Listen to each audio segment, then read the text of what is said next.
мен вообще ұят емес па жаңалықтан бітпеген ол ешқандай дәлелденбеген нәрсені. Көзіңнен шаш шыққан жоқ дейді.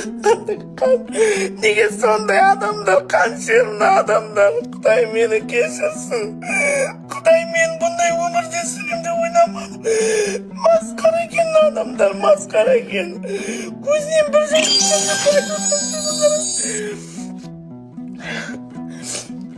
мен бәші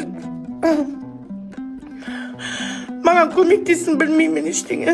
Қайда баруым керек, достар, айтыңызшы, мен не істеуім керек, маған көмектесіңдерші.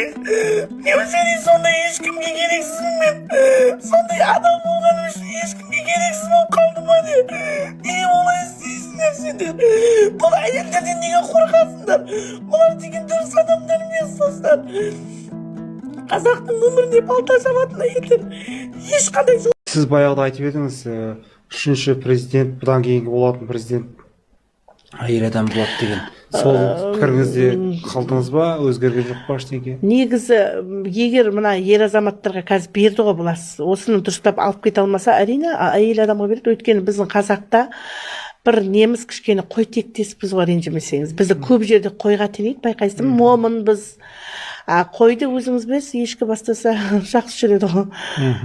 Алдағы уақытта сол сіздер ер азаматтарға 2027-нің аяғына дейін ғана сіздерге бір бар уақыттары. Одан кейін 100% әйел адам алып шығады. Қазақты тек қана әйел адам алып шығады. Бірақ та мен негізі қарап отырсам, өмірде ренжімеңіздер, енді ер азаматтарды мен өте құрметтейтін адаммын негізі.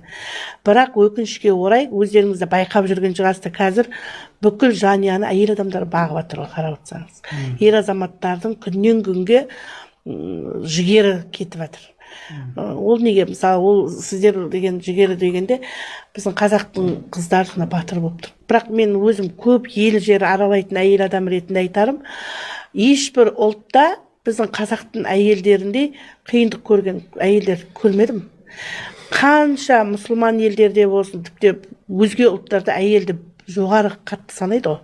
Бізде керісінше базарда да әйел, ауыр жұмыста да әйел, әлеуметті қашып пісіп аз ақша төлейді, 4-5 баласын әйел адам өзі бағады.